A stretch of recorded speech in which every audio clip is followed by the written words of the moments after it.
My husband made me donate a kidney to his mother. Said, prove your family. I did the surgery. Saved her life. 3 days later, still in the hospital, he served me divorce papers. His mother smiled from her bed. Thanks for the kidney. His girlfriend was in the room, wearing an engagement ring. 6 months later they needed something else. Another organ. They called me desperate. I was still recovering from surgery when my husband handed me divorce papers. 3 days. That's how long he waited after I gave his mother my kidney. 3 days before he walked into my hospital room with his pregnant girlfriend and a lawyer carrying a briefcase full of documents that would erase me from his life. I couldn't sit up without help. The catheter was still in. The incision across my left side burned with every breath. And Ryan stood at the foot of my bed, wouldn't even look at me, while this blonde woman in designer yoga pants touched her swollen belly and smiled. These are for dissolution of marriage, Mrs. Bennett. The lawyer's voice was professional, almost bored. Like he did this every day. Like I wasn't lying there with half my insides missing, given to save a woman who just sent me a text message that said, "Thanks for the kidney. You were always temporary." I looked at Ryan. My husband of 7 years. The man I just sacrificed a piece of myself for. Why? He finally met my eyes. Mom needed you. Now she doesn't. That's when I understood. I wasn't family. I was spare parts. And they'd just gotten what they came for. But I should back up. Explain how I ended up here. How a high school art teacher from Grand Rapids, Michigan became an organ donor for a woman who saw her as disposable. My name is Maya Parker. Or was Maya Bennett back then. I was 32 years old, teaching art at Riverside High School, running a small after-school pottery program I funded with my own paycheck because the district budget never stretched far enough. I loved my students. Loved watching them discover they could create something beautiful with their own hands. It was the best part of my day. At home I managed everything. The bills. The mortgage. The retirement contributions. The grocery shopping. Every financial decision. Ryan always said he was better at sales than spreadsheets. He was a real estate agent, charming and ambitious, always chasing the next big commission. He'd come home late smelling like expensive client dinners and tell me about deals that were almost closed, or right around the corner. I handled the rest. That was our arrangement. It seemed fair at the time. Our marriage wasn't perfect. Ryan was distant sometimes. He worked late often. But I told myself that was normal. That's what marriage looked like after 7 years. The passion fades, the routine sets in, you build a life together. Right? I'd been noticing things though. Small things. Our savings account had been shrinking for months. 10,000 became 8, then 6, then 4. Every time I logged in to pay the mortgage or transfer money, the balance was lower. When I asked Ryan about it, he'd wave me off with that easy smile he used on clients. Market fluctuations, babe. My commission structure changed this quarter. It'll bounce back. I wanted to believe him. I needed to believe him. Because if I didn't, what did that say about me? About the 7 years I'd invested in this marriage? Then Gloria called. Late February, a Thursday night. Ryan was in his home office with the door closed. Something he did more and more. And I was grading student assignments at the kitchen table when his phone lit up on the counter. I saw her name on the screen. I almost didn't answer. Something told me to pick up. Maya. Her voice sounded thin. Fragile. Is Ryan there? He's working. Is everything okay? There was a pause. A breath. Then, my kidneys are failing. Both of them. The doctors say I need a transplant. The room tilted. Gloria was only 63. She'd always seemed healthy, active. The kind of woman who posted about hot yoga classes and green smoothies on Facebook. Oh my God. Gloria, I'm so sorry. What can we do? They're testing the family. Ryan, Donald, Michelle. We'll know soon. Ryan came out of his office 20 minutes later. I told him about the call. He nodded slowly, his face blank. Yeah. She texted me earlier. Why didn't you tell me? I needed to process it first. The next week was a blur of medical appointments and family phone calls. Gloria's kidneys were deteriorating faster than expected. She needed a transplant within months, not years. The whole family got tested. Ryan, his father Donald, his younger sister Michelle, even Michelle's husband Greg. None of them were matches. Then Ryan came home on a Tuesday evening and sat down across from me at the kitchen table. His expression was careful. Controlled. They tested you too. From that blood panel you did last year for the life insurance policy. My stomach dropped. And your match. The only one. The weight of those words settled over me slowly. Heavy. Suffocating. Me. The doctors say you're near perfect. Better than anyone in the family. He reached across the table and took my hand. His palm was cold. I know it's a lot to ask. It was everything. But what was I supposed to say? Let my mother-in-law die because I was scared? The pressure started the next day. Gloria called every morning, her voice weak and trembling. Maya, sweetheart, I don't want to pressure you, but the doctors say time is critical. Donald showed up at our house with pamphlets about kidney donation. Statistics about survival rates. Glossy brochures showing smiling donors and grateful recipients.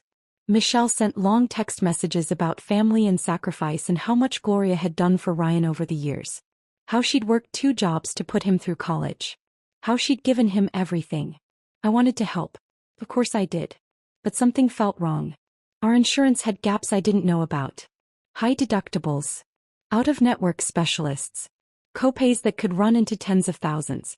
When I mentioned it to Ryan, his jaw tightened. Mom raised me. She worked herself to the bone for me. She gave me everything. His voice had an edge I rarely heard. Are you really going to let money stop you from saving her life? The guilt worked. I scheduled the surgery for 3 weeks out.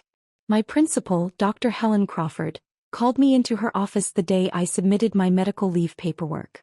She was in her early 60s, sharp-eyed, with gray hair pulled back in a practical bun. Maya, are you sure about this? I nodded automatically. Yes. Of course. Helen studied me for a long moment. Her expression was hard to read. Organ donation is a beautiful thing. But it's also serious. Permanent.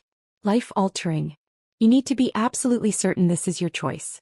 Not anyone else's. It is, I said, forcing a smile.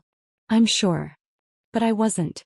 That night I found Ryan in his office again, door closed, talking on the phone in a voice too low for me to hear clearly.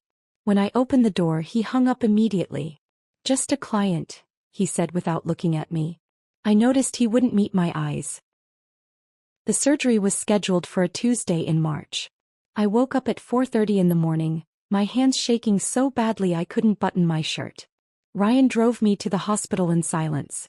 The roads were empty, the sky still dark. I kept waiting for him to say something. Anything. To reassure me. To thank me. He didn't speak the entire drive. In the pre-op room they wheeled Gloria past my bed. I expected her to stop. To say something. To acknowledge what I was about to do for her. She didn't even look at me. Just stared straight ahead, her jaw set, her eyes flat and distant. A nurse patted my arm. You're very brave. I didn't feel brave. I felt terrified. The anesthesiologist leaned over me with a kind smile. Ready? I wasn't. But I said yes anyway. Because that's what you do for family. You sacrifice. You prove you belong. When I woke up, the pain was immediate and overwhelming.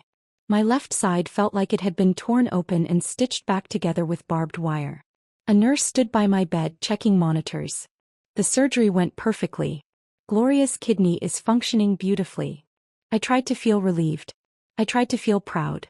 Instead I felt hollow. Carved out. Like something essential had been taken and I'd never get it back. Ryan visited that first evening. He stayed 10 minutes. Stood near the door with his hands in his pockets. I need to check on Mom, he said, kissing my forehead without warmth. Then he was gone. I lay there alone, staring at the ceiling tiles. Counting them to distract myself from the pain. 43 tiles. Fluorescent lights humming overhead. The antiseptic smell of the hospital. The beep of machines monitoring my vital signs. I had never felt more alone in my entire life. On day 2, Ryan didn't visit at all. A nurse mentioned he'd been with Gloria most of the day. Your mother-in-law is doing remarkably well, she said with a smile. You gave her a wonderful gift. I tried to smile back. My face felt frozen. On day 3, the nurse came in to check my vitals. Your husband is here. For a moment I felt something like hope. Maybe he was finally here to take me home. To tell me it was over. To thank me properly. Then Ryan walked in. And he wasn't alone. There was a woman with him. Blonde, athletic, wearing those expensive yoga pants and a diamond bracelet that caught the fluorescent light. And a man in a tailored suit carrying a leather briefcase. Ryan didn't sit down. Didn't come close to the bed. Just stood at the foot like I was a stranger. Maya, this is Cassie. And my attorney, Mr. Hoffman. My brain couldn't process the words. I looked at the woman. At the lawyer. Back at Ryan. What? Mr. Hoffman opened his briefcase with practiced efficiency. Professional. Detached. Mrs. Bennett, your husband is filing for dissolution of marriage. He placed a stack of papers on the table beside my bed. These are the documents. The words didn't connect. Dissolution. Marriage. Papers. I looked at Ryan, waiting for him to laugh. To say it was a mistake. To do something human. He wouldn't meet my eyes. Cassie shifted uncomfortably. Her hand moved to rest on her stomach. That's when I saw it clearly. The swell of her belly under her fitted top. 7 months pregnant, maybe more. 7 months. The affair didn't start after Gloria got sick. It started before. Long before. The nurse's phone buzzed on her cart. He glanced at the screen, then at me. Her expression shifted to something I'll never forget. Pity. Pure, devastating pity. Mrs. Bennett, you have a message. From Gloria Bennett. My hands were shaking too badly to hold the phone. The nurse read it aloud, her voice getting quieter with each word. Thanks for the kidney. Ryan will finally get his inheritance now. You were always temporary. The room spun. The machines beeped steadily. Somewhere down the hall someone laughed. I looked at Ryan. Cassie. At the lawyer with his briefcase full of papers designed to erase 7 years of my life. Why? My voice came out broken. Small. Ryan finally met my eyes. His expression was cold. Mom needed you. Now she doesn't. And that's when I understood. I had never been family. I had been a resource. An asset. Spare parts to be harvested and discarded. They had used me. And now they were throwing me away. My sister Tanya picked me up from the hospital 4 days later. Ryan was already gone. Moved out of our house. Into a downtown condo with Cassie, according to a terse text message he sent at 11 o'clock the night before. No apology. No explanation. Just an address where I could send any of his remaining belongings. Tanya helped me into the passenger seat of her 10-year-old Honda Civic. Every movement sent pain radiating from the incision. I'd refused the wheelchair the nurse offered, too proud or too stubborn or too broken to accept I couldn't even walk to a car on my own. The drive to Kentwood took 20 minutes. I cried the entire way. Not loud, dramatic crying. Just silent tears running down my face while I stared out the window at a world that looked exactly the same as it had a week ago. Trees budding with early spring growth. People walking dogs. Kids riding bikes. Everything normal. Everything unchanged. Except me. I was completely different. You can stay as long as you need, Tanya said quietly. She kept her eyes on the road. Gave me space to fall apart without commentary. Tanya's apartment was small. 2 bedrooms, 1 bathroom shared with her 2 teenagers. Bryce was 15, tall and quiet, always wearing headphones. Simone was 17, sharp-eyed and protective like her mother. They'd converted the living room into a makeshift recovery space for me. Blankets stacked on the couch, pillows borrowed from their own beds. A folding table set up with water bottles and my prescription pain medication. We're good at making room, Tanya said, helping me onto the couch. We've done it before. I knew she meant after her divorce 3 years ago, when she'd downsized from a house to this apartment. When she'd rebuilt her entire life on a nursing assistant salary. I should have paid more attention then. Should have learned from her resilience. Instead, I'd been wrapped up in my own marriage. My own carefully constructed denial. The first week blurred together. I could barely move. The surgical incision burned with every breath, every shift of position. I took the pain medication on schedule, but it only dulled the physical pain. The emotional pain was something else entirely. Something no pill could touch. Tanya worked double shifts at a nursing home, 16-hour days that left her exhausted. The kids were at school most of the time. I spent hours alone staring at the TV without actually watching anything. My mind kept replaying that hospital room scene. Ryan's cold voice. Cassie's pregnant belly. The lawyer's indifferent tone. Gloria's text message. You were always temporary. The words looped in my head like a song I couldn't stop hearing. Over and over. A nightmare I couldn't wake up from. Simone came home from school one afternoon and found me crying on the couch. She didn't say anything. Just sat down next to me and held my hand until I stopped. 2 weeks after moving in, I forced myself to open my laptop. I needed to face reality. Check the bank accounts. Pay bills. Figure out what was left of my life. What I found was devastation. Our joint checking account had $143 in it. Our savings account showed a balance of 0. Completely drained. Then I saw the credit cards. 3 of them in my name. Cards I didn't remember opening. All maxed out. I clicked through the statements with shaking hands. Charges I didn't recognize. Purchases I'd never made. Cash advances taken out months ago. Total debt, $47,000. I felt like I couldn't breathe. Then I found the second mortgage. Someone had borrowed $95,000 against the equity in our house. The loan documents were scanned and saved in our shared cloud storage. I opened them. Stared at the signature page. The signature looked like mine. The loops of them and P were close enough. But I'd never signed this document. Never even seen it before. Ryan had forged my signature. The medical bills started arriving that same week. Thick envelopes with hospital logos. Gloria's surgery. Post-op care. Medications. Physical therapy sessions. Insurance had covered some of it, but the gaps Ryan had promised to handle were now my responsibility. Total medical debt, $33,000. I made $48,000 a year as a teacher. After taxes, I took home about $3,200 a month. Before the surgery, that had been enough. Barely, but enough. Now it was impossible. The garnishment notices arrived within days. Creditors were coming after me. Collection agencies called Tanya's apartment phone at all hours. I couldn't afford a lawyer. I couldn't afford groceries. I couldn't afford anything. I sat on Tanya's couch at 2 in the morning one night, surrounded by bills and statements and notices, and I finally understood the full scope of what Ryan had done. He didn't just leave me. He systematically destroyed me. 6 weeks after the surgery, I returned to work. I wasn't ready.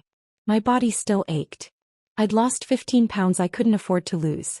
Dark circles shadowed my eyes no matter how much sleep I managed to get. But I needed the paycheck desperately. My students noticed immediately. They were quieter around me. Gentler. A few of them asked if I was okay.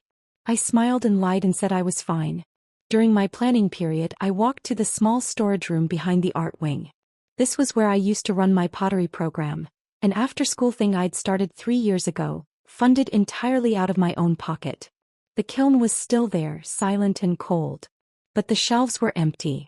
I'd been renting a small studio space off campus for $400 a month to store supplies and finish student projects. Clay, tools, glazes, wheels. Years of accumulated materials and dozens of pieces students had been so proud of creating. I hadn't been able to pay the rent for 2 months. The landlord had cleared everything out and sold it to cover what I owed. Years of student work. My own pieces. All the tools and materials. Gone. I stood in that empty storage room and felt another layer of grief settle over me. Another thing Ryan had taken. Another piece of my life erased. Later that day, Dr. Helen Crawford called me into her office. I walked there expecting a reprimand. My performance had been terrible. My focus was non-existent. I was barely functional. Instead, Helen closed the door and gestured for me to sit. Her expression was serious but not unkind. I went through something similar 20 years ago. She said it quietly. Matter of fact. Then she handed me a folder. The district has an employee assistance program. Free counseling. Legal consultations. Financial planning resources. I want you to use it. I took the folder with hands that wouldn't stop shaking. Why are you helping me? Helen's expression softened. Because someone helped me when I needed it. And because you're a good teacher, Maya. Don't let them take that from you too. I started working 3 side jobs just to contribute to Tanya's rent. During the day I taught full-time. At night I graded essays for an online education company. Mindless work that paid $12 an hour. I created social media graphics for small businesses I found on freelance websites. I tutored high school students via Zoom, helping them with college application essays and SAT prep. I slept 4 hours a night if I was lucky. Tanya worried. She'd find me at the kitchen table at midnight, laptop open, eyes burning with exhaustion. "You're going to make yourself sick." "I'm already sick," I said. Came out harsher than I meant. "I'm sorry. I need to help. I need to contribute something." Simone started bringing me tea in the evenings without being asked. Bryce offered to give up his bedroom so I could have privacy and a door that closed. I refused. I was already taking too much from them. From this family who had their own struggles, their own tight budget, their own lives that didn't need my disaster spilling into every corner. One Saturday afternoon, I forced myself to sort through the boxes of documents from the house. Things Ryan had left behind or hadn't cared enough to take. Old tax returns. Insurance papers. Bank statements from years ago. I wasn't looking for anything specific. I just needed to organize. To feel like I had control over something even if it was just filing papers. Then I found it. A life insurance policy. The paper was crisp, official. I unfolded it slowly. Policyholder, Ryan Bennett. Insured, Maya Bennett. Beneficiary, Ryan Bennett. Death benefit, $250,000. Policy date, January 15th. 2 months before Gloria's surgery. I read it 3 times. My hands went completely numb. The paper slipped from my fingers and drifted to the floor.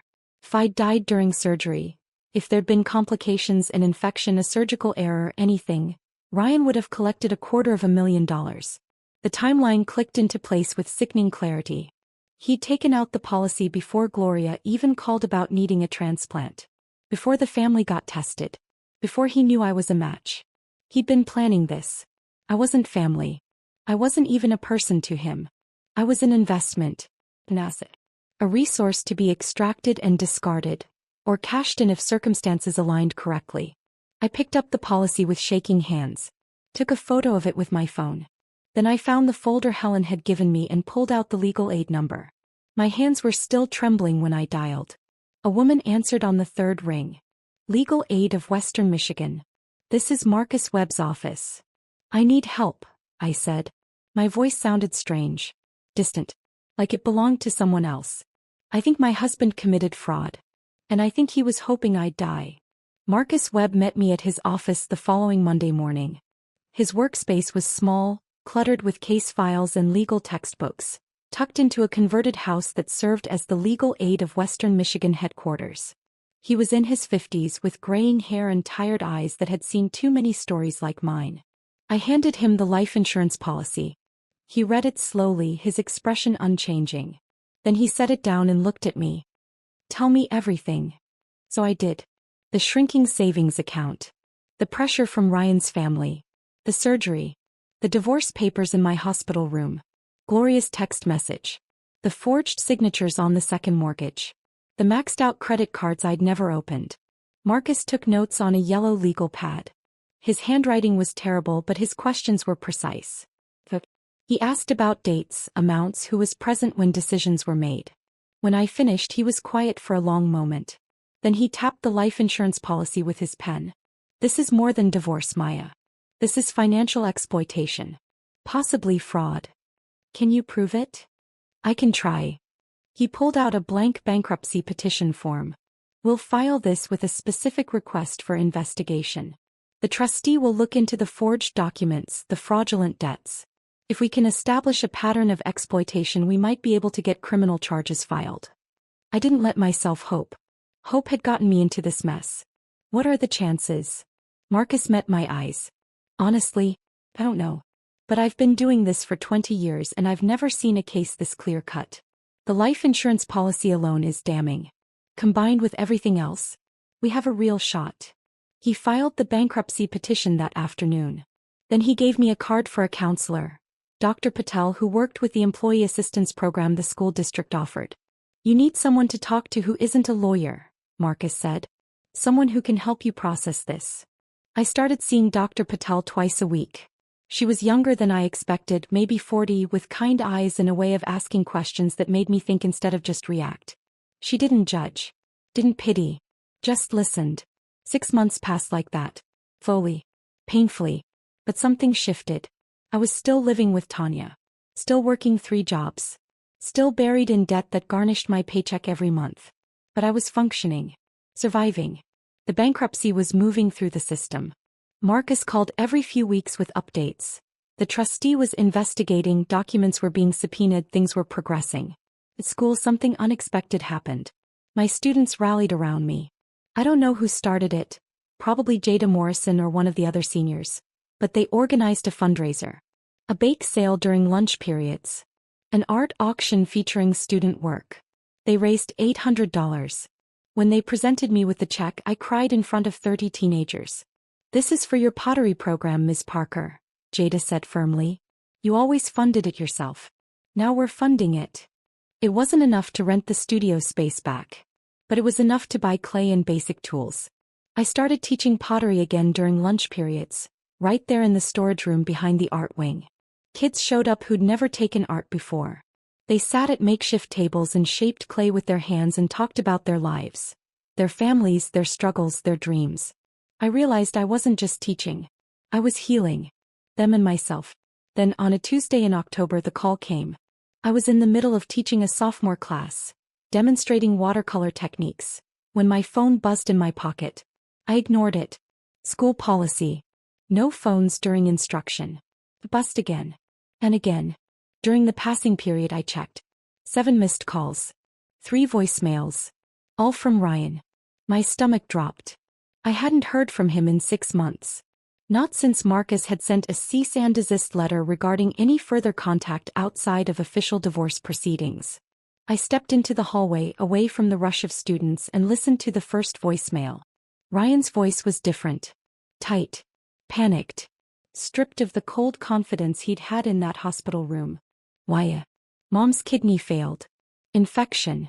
They say she needs another transplant immediately. Cassie can't donate. Pregnancy complications. You're still the best match. We need to talk. Please call me back." The second message was longer. More desperate. "Maya, I know you're angry, but this is life or death. We can work something out. There's money from Mom's estate. We can settle the debt, help you out, whatever you need. Just call me." The third message was just breathing. Heavy. Ragged. Then a click. I stood in the hallway, students rushing past me to their next classes, and I felt nothing. No sympathy. No anger. No guilt. Just a cold, clear certainty settling into my bones. I wasn't doing this again. I was about to delete the voicemails when Jada Morrison appeared beside me. She had a hall pass in her hand, probably headed to the library. "Miss Parker, you okay?" I forced a smile. "I'm fine." Jada's sharp eyes didn't buy it. "That didn't sound fine." She nodded toward my phone. "Was that about your ex's mom?" I didn't know how much my students knew. I'd never told them directly about the surgery, the divorce, any of it. But high school kids heard everything. They saw everything. "Yeah. She needs another kidney." Jada was quiet for a moment. Then she said something that stopped me cold. "My aunt donated a kidney to her sister 5 years ago. She said the doctors tested her for everything, blood, genetics, all kinds of stuff. Did they find anything about you?" I frowned. "What do you mean?" "I mean, my aunt found out she had this rare blood thing that made her like a super donor or something. The doctors told her she could help a lot of people. Did they tell you anything like that?" My mind went blank. Then it raced. The donor screening. The endless tests. Blood draws. Tissue typing. Genetic panels.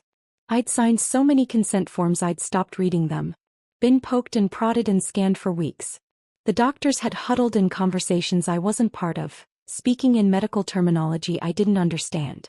But no one had ever sat me down and explained what they'd found. What made me such a perfect match? "I don't know," I said slowly. "They never told me." Jada's expression shifted to something like concern. "You should find out, Miss Parker. My aunt said it was important. Like really important." The bell rang. Jada hurried off to class. I stood there in the empty hallway, my phone still in my hand, Ryan's voicemails still undeleted. That afternoon, during my planning period, I called the hospital and requested my full medical records from the surgery. They said it would take 7 to 10 business days. I gave them Tanya's address and waited. The records arrived a week later. 63 pages. Single-spaced medical documentation, test results, surgical notes, post-op assessments. I sat at Tanya's kitchen table after midnight, everyone else asleep, and read every word. Most of it was technical jargon I didn't understand. abbreviations, numbers, medical codes. But buried on page 47 in a section labeled Donor Compatibility Assessment, I found it. Patient exhibits rare HLA haplotype configuration, B57-01, DRB103-01, DQB1201, with extraordinary cross-match compatibility across multiple tissue groups. Universal donor potential noted for specific recipient populations. Genetic profile flagged for National Registry consideration. Recommend follow-up counseling regarding donation implications. I read it 3 times. Then I grabbed my laptop and started Googling every term. HLA haplotype. Cross-match compatibility. Universal donor potential. What I learned made my hands shake. I wasn't just a match for Gloria. I was a potential match for dozens, maybe hundreds of people with specific rare tissue types. My genetic makeup was medically valuable. Exceptionally rare. The doctors had known this. They documented it, flagged it, recommended follow-up counseling. No one had ever told me. Ryan didn't just marry me. He married a medical goldmine, a walking organ bank. And Gloria didn't just need me. He wanted to keep me in the family as insurance, as a backup plan for future needs. The inheritance Gloria had mentioned in that text message. Ryan will finally get his inheritance now. It wasn't about money. Or maybe it was, but it was also about this. About keeping me accessible. About maintaining control over a resource they saw as theirs. Ryan's family didn't see me as a person. They saw me as spare parts.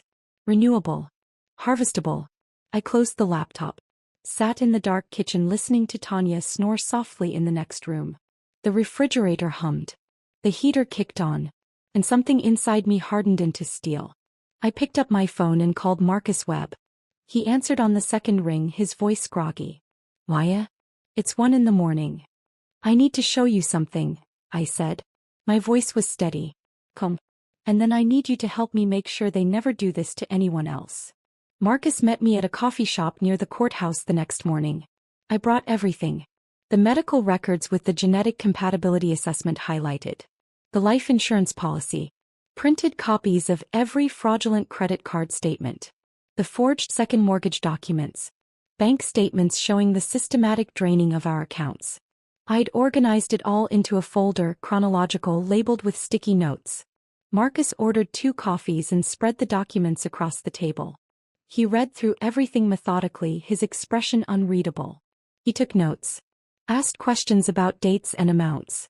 Cross-referenced the life insurance policy date against the timeline of Gloria's diagnosis. When he finished, he was quiet for a long moment. Just sat there staring at the life insurance policy, his jaw tight.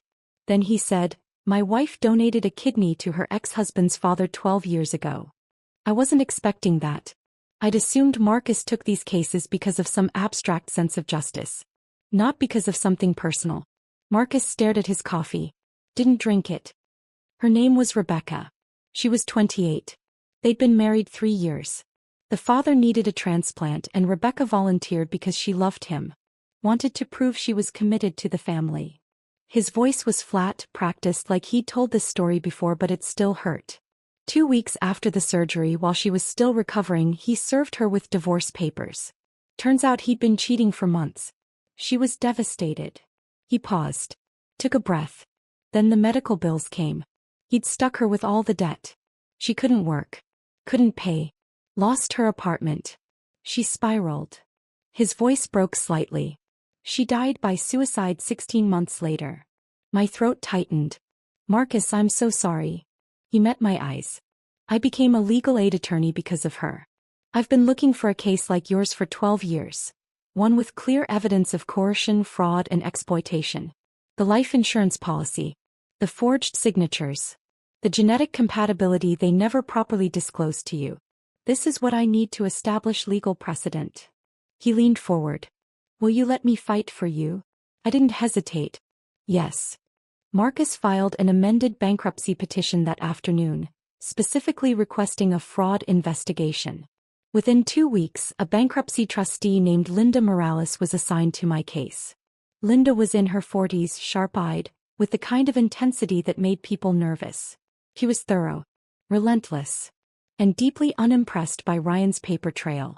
She subpoenaed bank records going back 5 years. Credit card statements. Loan documents. She interviewed me for hours in a windowless office, documenting every forged signature, every hidden debt, every lie Ryan had told. She asked questions I hadn't thought to ask myself. When did I last see our tax returns? Had I ever signed a power of attorney? Did Ryan have access to my social security number? The second mortgage was the smoking gun. Ryan's signature was legitimate. Mine was not. Linda hired a handwriting analyst who confirmed what we already knew: forgery, clear and deliberate. Linda forwarded the findings to the Michigan Attorney General's office. A criminal investigation was opened. Meanwhile, I filed a formal complaint with the hospital's ethics board. Marcus helped me draft it, carefully worded, backed by documentation. I submitted the life insurance policy as evidence that I was not a voluntary donor operating in good faith. I was a target. A resource to be exploited. The hospital's legal team took the complaint seriously. They launched an internal review of the donor screening process, specifically questioning why I was never properly counseled about my rare genetic compatibility and whether there was undue family pressure involved. Ryan started getting subpoenas. So did Gloria. So did Donald, Ryan's father. The walls were closing in. One evening in late November, I received a Facebook message from an account I didn't recognize. The profile picture was blank. The name was just initials. "This is Cassie. We need to talk. Please." My first instinct was to delete it. Block the account. This woman had stood in my hospital room, pregnant with my husband's child, while a lawyer handed me divorce papers. I owed her nothing. But curiosity won. Or maybe it was something else. I need to understand. I messaged back. When and where? We met at Riverside Park the next afternoon. Neutral ground. Public. Safe. Cassie was sitting on a bench near the playground, her pregnancy now in its final weeks. She looked exhausted. Dark circles under her eyes. Hair pulled back in a messy ponytail. She didn't look like the polished woman who'd stood in that hospital room. She looked scared. She didn't waste time with pleasantries. Ryan took out a life insurance policy on me. She handed me a printed document. I unfolded it slowly. Policyholder, Ryan Bennett. Insured, Cassie Brennan. Beneficiary, Ryan Bennett. Death benefit $300,000. Policy date, 1 week after Gloria's surgery. My hands went cold. I found this 2 weeks ago, Cassie said, her voice shaking. I was looking for our health insurance cards and found it in his file cabinet. I confronted him. He said it was just standard financial planning. That all couples do this. She looked at me. But I'm not stupid. I looked at the dates. I looked at the donor testing results he'd printed out and left in his office. I'm not a match for Gloria. My blood type is wrong. But I didn't know that when he started dating me. Her eyes filled with tears. He was going to use me as a backup. If you couldn't donate or if Gloria needed more later, he'd have pushed me into it. And if I died during childbirth or surgery. She didn't finish. Didn't need to. I felt a strange kinship with this woman I should have hated. Why are you telling me this? Cassie pulled a USB drive from her purse. Text messages. Between Ryan and his mother. Planning. Backup strategies. Contingency donors. I found them on his laptop when he was in the shower. Her hands were shaking. I'm terrified of him, Maya. I need to protect my baby. And I need him away from both of us. I took the USB drive. Thank you. Cassie wiped her eyes. I'm sorry. For what happened to you. I didn't know. I swear I didn't know. I believed her. Marcus opened the USB drive that evening in his office. I sat beside him while he clicked through the files. Text messages. Dozens of them. Between Ryan and Gloria.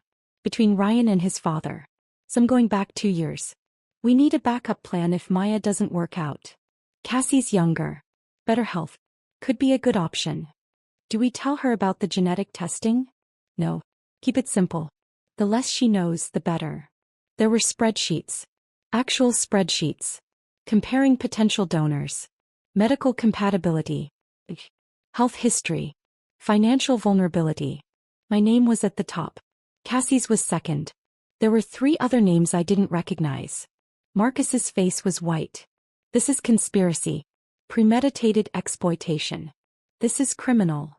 The forensic accountants Marcus had hired finished their audit of Gloria's finances a week later. They presented their findings in Marcus's office. I sat across from them listening to numbers that didn't make sense. Gloria Bennett was not wealthy. She was drowning in debt.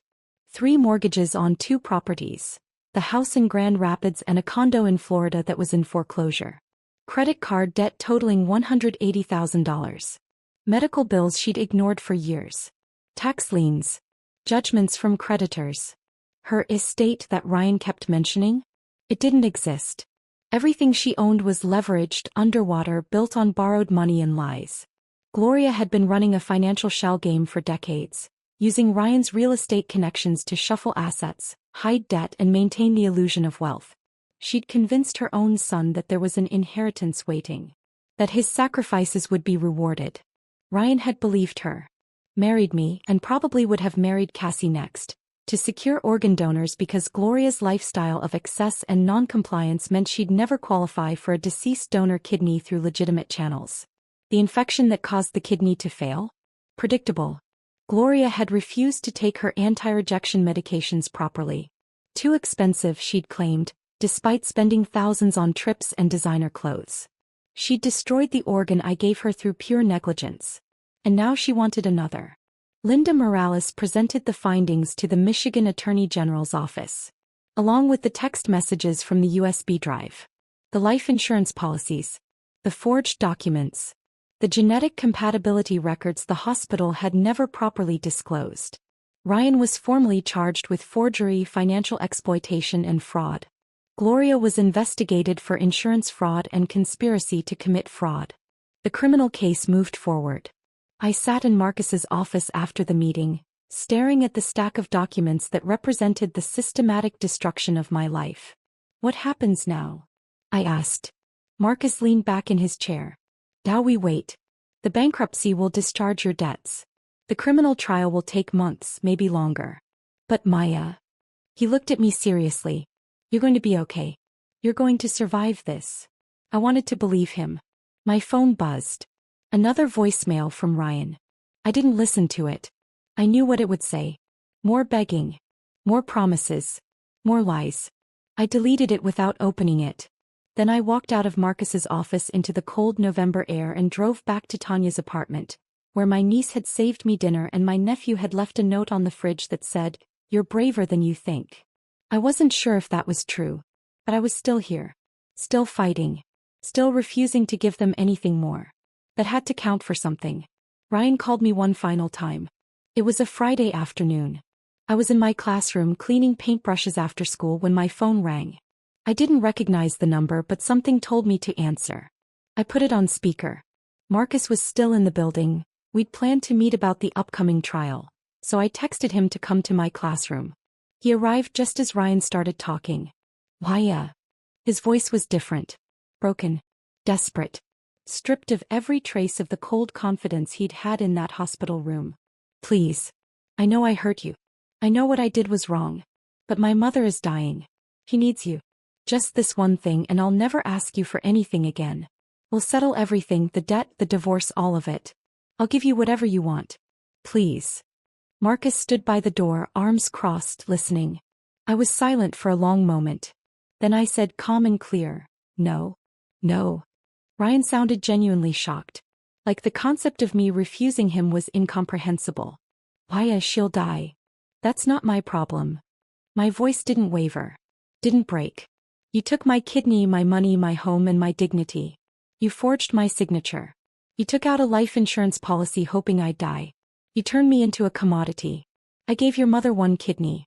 She destroyed it through her own negligence. I'm not giving her another. You're killing her. No, Ryan. You are. You and Gloria made your choices. You lied. You manipulated. You exploited. Now live with the consequences. I paused. Don't call me again. I hung up.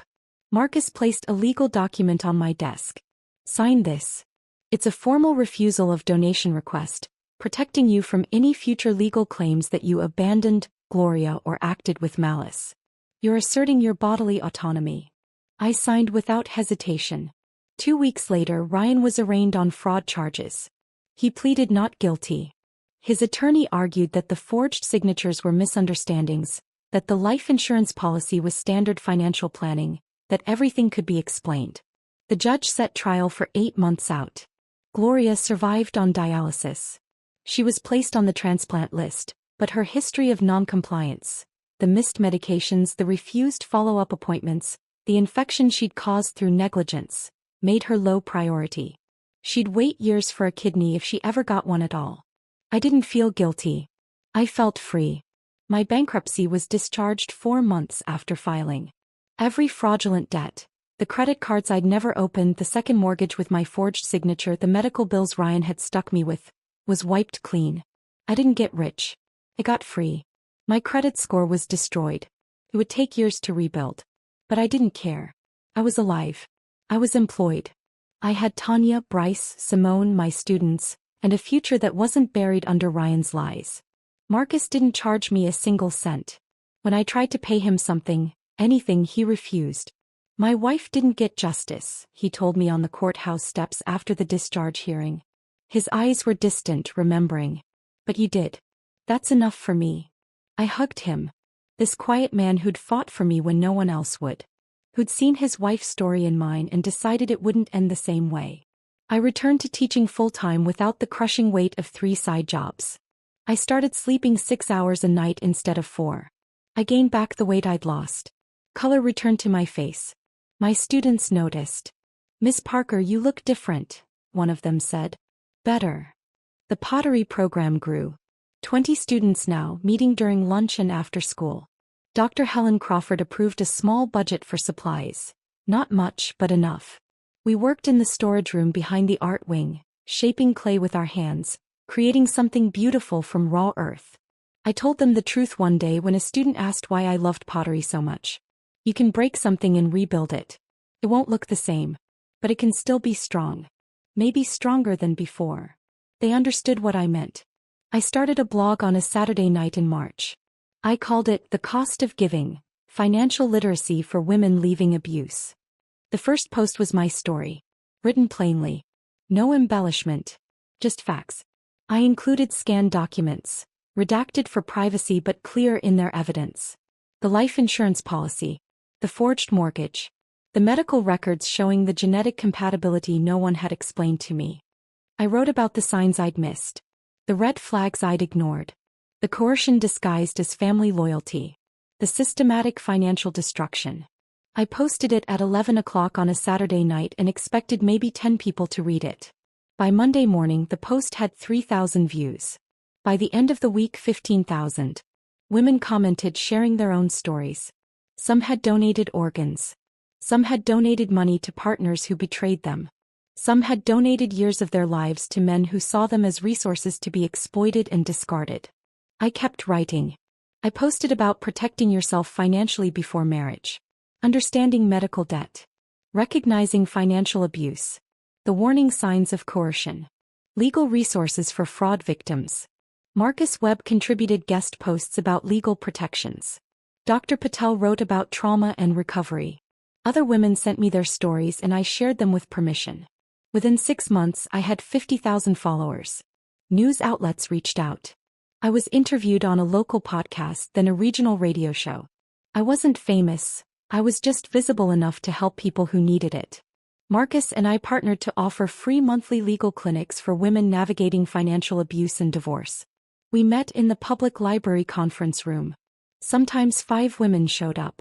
Sometimes 20. Every single one of them mattered. 2 years after the divorce, I received a letter from the hospital. I opened it at Tanya's kitchen table on a Tuesday morning. The letterhead was official. My hands shook as I read. My rare genetic compatibility had been added to the National Organ Donor Registry, not for living donation but for deceased donor coordination. If I ever died, my organs could save multiple lives. But that wasn't all. The letter explained that my genetic profile had already been used, with my permission, granted through proper consent this time, to match 3 transplant recipients with deceased donors who shared similar rare markers. A single father in Ohio, a college student in Illinois, a grandmother in Indiana. My genetic information had helped save them. I didn't give them my organs. But my existence in the database helped doctors make connections they wouldn't have found otherwise. I read the letter 3 times. Then I framed it. Not because I was proud, though I was, but because it reminded me of something essential. What I gave was my choice now. On my terms. With full consent. With dignity. Jada Morrison graduated that spring. She earned a full scholarship to Howard University for pre-law. At graduation she found me in the crowd and hugged me tight. I'm going to study medical ethics because of you, Ms. Parker. I'm going to protect people like you. I attended the ceremony with Tanya, Bryce, and Simone. We took pictures together, laughing. A family built not from blood but from survival and love. Dr. Helen Crawford pulled me aside after the ceremony. I never told you the whole story, she said quietly. 20 years ago, I donated a kidney to my ex-husband's brother. He divorced me 3 weeks later. I lost everything. My home, my savings, my sense of self. I rebuilt my life by going back to school, getting my doctorate, moving into administration. I recognized you the moment you came back to work after surgery. I saw myself. My eyes filled with tears. You've been mentoring me this whole time. Helen smiled. Someone helped me when I needed it. I'm just passing it forward. That night I went home to Tanya's apartment. Still small. Still cramped. But full of life and laughter and safety. I opened my laptop and wrote a new blog post. The title, What We're Worth. I wrote about Ryan chasing an inheritance that never existed, losing everything in the process.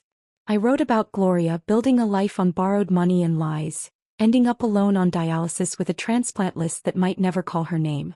I wrote about myself, losing everything, and building something real from nothing. I wrote, they thought I was worth a kidney. Worth a signature they could forge. Worth a life insurance payout if I died on the operating table. But they were wrong. I'm worth more than what they could take from me. I'm worth what I choose to give. On my terms. To people who deserve it. To causes that matter. That's the difference between us.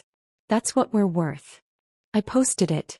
Then I closed the laptop, made tea and sat with Tanya on the couch. We watched a movie.